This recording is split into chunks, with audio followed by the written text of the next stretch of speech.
Vamos a comenzar con el Pirkei Avot, con el capítulo primero.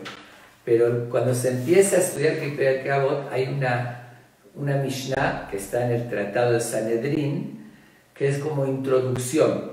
Antes de comenzar, antes de la primera Mishnah, se acostumbra a leer una Mishnah muy conocida que dice: Kol Israel yesh lahem helek leolam haba, que significa que todo el pueblo de Israel merece una parte en el mundo venidero. Y sigue diciendo Shenemar, como está escrito en Ishaya, Ve'amech ulam tzadikim leolam irshuares netzer matai maaseh adai leitpaer. Dice, tu pueblo, le dice Ishaya a Dios, tu pueblo, el pueblo de Israel, todos son gente justa. ¿Qué significa eso? Que en el interior tenemos el alma pura de Dios. Leolam irshuares, para siempre heredarán la tierra, y aquí es donde está insinuando la tierra, se refiere al mundo venidero, donde está la eternidad. Netzer matai, dice, ahí se van a arraigar el rebaño de mi plantación, que dice que lo que Dios plantó, maaseh yadai leitpaer, dice, las obras de mi mano, que me voy a embellecer con ellos. Esa es una introducción que de alguna manera también hay varias explicaciones por qué la leemos antes del Pirkei Avot, por ser que el Pirkei Avot habla de muchos valores y a veces uno se puede desanimar. Yo no estoy en ese nivel de cumplir todo lo que está escrito en el Pirkei Avot, entonces yo no tengo ninguna esperanza. Por eso hace la introducción que todos tenemos alguna buena acción y vamos a merecer un mundo venidero. Obviamente que algunos van a llegar a un nivel más alto y otro menos alto, más bajo, depende de las acciones de la persona, pero todos tenemos derecho al Olam Haba, aunque hay ciertas excepciones de gente que llegó a un nivel de maldad y asesinó y se degradó a un nivel tal que pierde ese derecho, pero en general está diciendo que todo el pueblo de Israel. Quiero hacer una aclaración muy importante. Cuando dice Kol Israel no viene a excluir los que no pertenecen al pueblo de Israel, gentiles de otros pueblos, porque un gentil, y así lo dice también los Midrashim y en fuentes del Talmud, que es correcto, que hace buenas acciones, que cree en Dios y hay 7 preceptos universales que los cumple, también tiene derecho al mundo venidero. Es el que no se confunda o malinterprete. Bueno, esa es la introducción al Pirkei Avot. Ahora sí, comenzamos con la primera Mishnah del Pirkei Avot, que dice lo siguiente: Moshe kibel Torah misinai unsara Yoshua, veYoshua lizkenim uzkenim lilvim. ¿Qué significa? Moshe, como todos sabemos, como nos relata la Torah, él recibió la Torah en el monte de Sinai. En el monte de Sinai, todo el pueblo oyó los 10 mandamientos cuando Dios se presentó, se reveló y dijo: yo soy vuestro Dios, que todos presenciaron ese evento impactante, único en la historia, donde Dios se revela al pueblo y lo oyen directamente. Pero además de eso, la Torah no es solamente los 10 mandamientos. La Torah son los 5 libros de Moisés, el Sefer Torah, que incluye 613 preceptos. Y esos 613 preceptos, Dios se los iba diciendo en los 40 años que estuvieron en el desierto del pueblo de Israel, como lo leemos en la Torah. Vaidaber Hashem el Moshe lemor. Habló Dios con Moshe diciéndole tal cosa.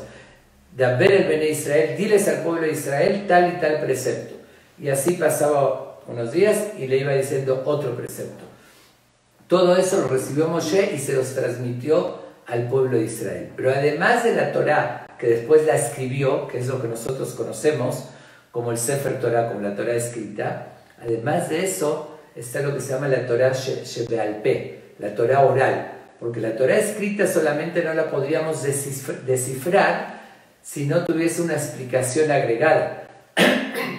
Es un ejemplo evidente. Nosotros todos los días nos ponemos el tefilín, que es una caja negra que tiene adentro unas perashiot, un pergamino con unas escrituras, tiene una cinta.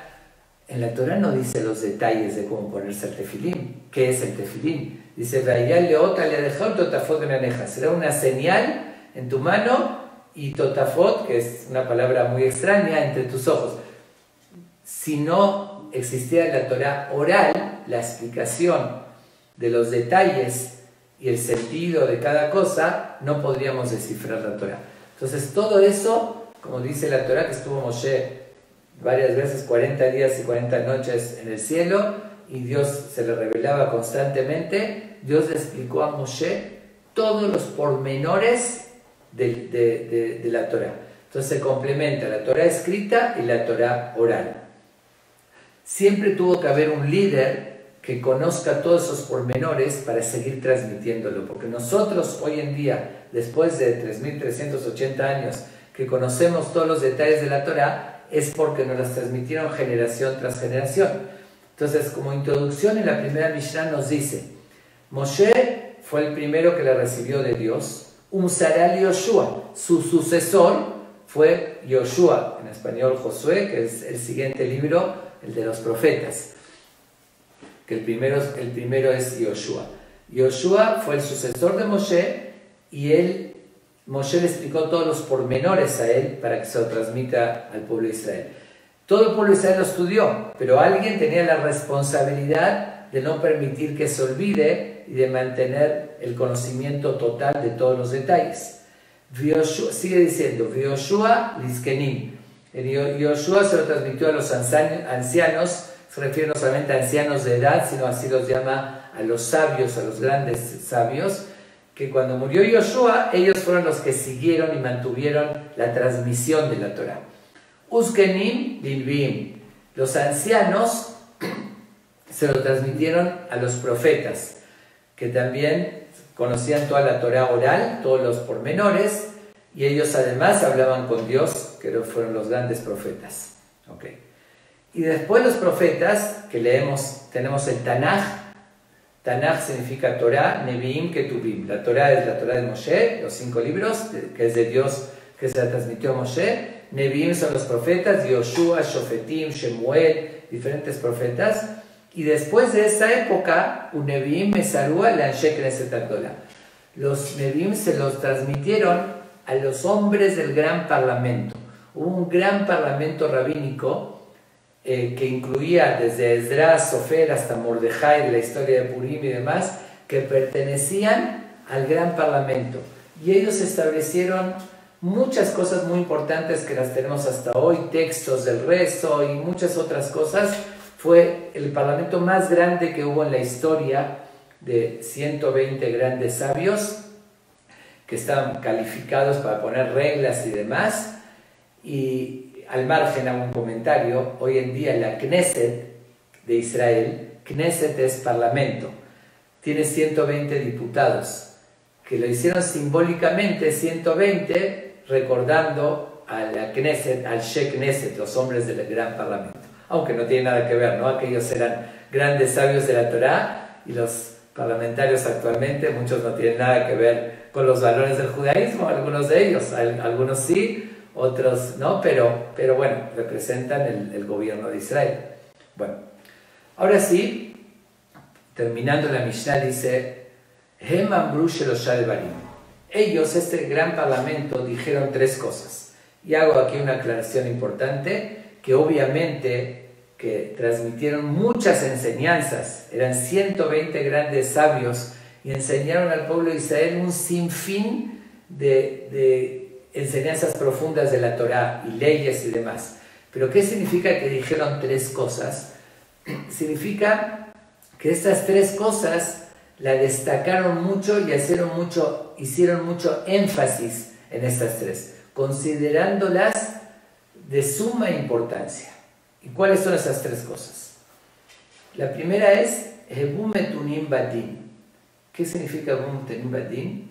Se refiere a los jueces y a todos nosotros también. A los jueces le dice, sean precavidos cuando van a dictaminar una sentencia. Llegan 2 personas que tienen un juicio. El juez oye a uno, oye a otro, y se le hace muy lógico decir, fulano tiene la razón. Pero dicen, no, momento, tienes que estudiarlo a fondo, investigar, ver bien las pruebas. No a la ligera puedes determinar quién tiene la razón y qué es lo correcto. Eso es básicamente a lo que se refiere, porque si no sale un sinfín de injusticias cuando se hace sin una investigación y sin responsabilidad. Pero además de eso nos da una enseñanza muy importante. Todos nosotros constantemente somos jueces. A veces oímos que alguien hizo algo e inmediatamente juzgamos y lo culpamos y decimos ¿cómo puede ser? A cualquier cosa, leemos noticias y ya interpretamos y juzgamos. Y nos dicen aquí estos grandes sabios, Ebumetunim, sean prudentes cuando juzguen. Por eso dice en otro lugar, lo vamos a ver más adelante, juzga a toda persona para bien, porque puedes aparentemente interpretar mal, pero si investigas un poquito más, a veces te vas a dar cuenta que lo que parecía malo tenía su justificativo y no sabes en qué circunstancias lo hizo, por qué actuó de esa manera, por qué reaccionó. Entonces siempre hay que cuidarse y ser prudentes y analizar y no a la ligera sentenciar y determinar un juicio. Eso es algo muy importante porque lo aplicamos a veces con nuestra pareja, con nuestros hijos, con la gente que nos rodea, con el prójimo. Constantemente somos jueces y muchas veces no somos prudentes y tomamos a veces la decisión o el juicio a la ligera. La segunda recomendación importante que nos hacen estos grandes sabios dice Ve'emidu talmidim arbe, formen muchos alumnos. ¿Qué significa formar muchos alumnos? ¿O por qué nos dicen, destacando todas sus enseñanzas, esta recomendación? Dicen, nuestros valores y la Torá, uno puede ser un gran sabio, pero si se lo quedaría para él y no se preocupa que haya continuidad, transmitir esos conocimientos, hoy no tendríamos los conocimientos del judaísmo si no se hubiese cumplido esta recomendación que hicieron a Sheikh Knesset Agdolah, de cuidarse mucho de tener alumnos y de enseñar, no limitarse a que yo ya sé, yo no me preocupo. Tenemos que preocuparnos por los demás y transmitir, enseñar. Pero observen que aquí utiliza un término muy particular. Dice, Ve'amidu talmidim arbe. Y formen, hagan parar, dice, formen a muchos alumnos. No dice enseñen, nos está insinuando también algo muy importante. No es suficiente con enseñar, hay que formar, porque alguien para que después se siga transmitiendo tiene que tener criterio, tiene que tener equilibrio, tiene que tener una formación correcta de saber cómo transmitir y saber los valores. Por eso dice Ve'amidu, formen muchos alumnos. Y la tercera recomendación que nos dan dice Ve'asu seyag la Torah, significa pongan bardas para la Torah. ¿Qué significa? Una persona puede tener la mejor intención de cuidar todos los preceptos, tiene voluntad y quiere hacer el bien, pero somos seres humanos y constantemente cometemos errores. Entonces dicen, si tú quieres tomar una precaución, dice, para cuidar un precepto, tienes que a veces hacer una barda. ¿Qué significa hacer una barda? Vamos a ponerlo en el clásico ejemplo de una barda. Si hay en la carretera un precipicio y viene un coche corriendo, es muy fácil que pueda no frenar o esté lloviendo y demás y se caiga el precipicio. Entonces, ¿qué se hace? Poner una barda para que si no lo vio en el momento o no pudo frenar, que choque contra la barda y no caiga al precipicio. Pero esa barda no se pone al borde del precipicio, porque si uno en lo que le alcanzó a ver ya se cayó, entonces se pone unos metros antes para que si incluso rompió la barda pueda detenerse y no caer al precipicio. Y aquí es exactamente lo mismo, nuestros sabios nos pusieron a nosotros bardas. Un ejemplo típico, está prohibido prender fuego en Shabbat. Nos dicen también, no agarres el encendedor, se llama mukseh. Dice, lo tienes en la mano, uno inconsciente puede prenderlo y ya cayó. Entonces se pone una barda para que no llegara a caer en ese rol. Y así pusieron un sinfín de bardas en carne y leche, que pusieron alejamientos para que no lleguemos a caer en eso, y así en muchas cosas pusieron bardas, alejamientos. Y uno también conoce sus debilidades y dice, si yo voy a ir a tal lugar, en tal ambiente, y eso me va a jalar y me va a llevar a cometer errores, entonces mejor no voy, me pongo una barda si yo sé que no puedo aguantarme. O si una persona tiene vicio de juego, por ejemplo, y dice, no, voy a jugar un poquito, pero sabe que empieza y después se pierde y hace daño a su familia y pierde su fortuna, entonces pongo una barda y no juego ni un poquito para no llegar, y así, etc. Justamente con esto terminamos la Mishnah, y quiero, en lo que estamos viviendo hoy en día, no podemos evitar hablar también de lo que se está viviendo todos nosotros, que estamos muchos encerrados en nuestras casas, pasamos Pesaj muchos solos. Yo la pasé, la verdad, por primera vez en mi vida solamente con mi esposa, ni los más allegados, aunque que se querían venir, de ninguna manera, la pasé solo, porque justamente es aplicar lo que acabo de leer, lo que acabamos de leer en Pirkei Avot, lo que nos dicen nuestros sabios. Pon una barda.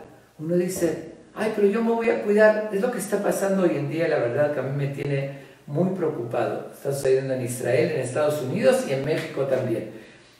Digo, ya lo dije varias veces y lo vuelvo a reiterar. No, voy a hacer una fiestita. Somos nada más 20 personas, pero nos vamos a cuidar, vamos a mantener unos 2 metros. Ok, tú crees que te puedes cuidar, pero llega a suceder la emoción, uno se acercó, tocó algo, que se quitó el guante y no se dio cuenta, y uno puede contagiarse. Tienes que entonces poner una barda.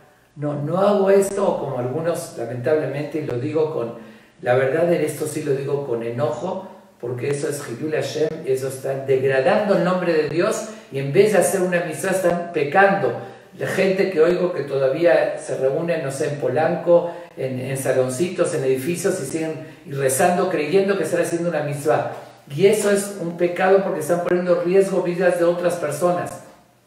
Hoy vimos justamente, hoy nos enteramos de la triste noticia que falleció el gran rabino Rav Bakshi Doron, que fue el rabino principal de Israel, que la verdad me dolió mucho, lo conocí de cerca, estuvo en mi casa, tuvo un Shabbat en mi casa y en muchas ocasiones estuve con él y demás, pero también, quién sabe, no quiero culpar a nadie, no saber, pero si poner bardas y decir, me alejo totalmente, y dice, no voy a hacer nada que pueda haber un riesgo, pero que empiezo a cuidarme y después uno se lo olvida, y cualquier detallito que ya provoca un contagio, eso se llama Basú Seyag la Torah.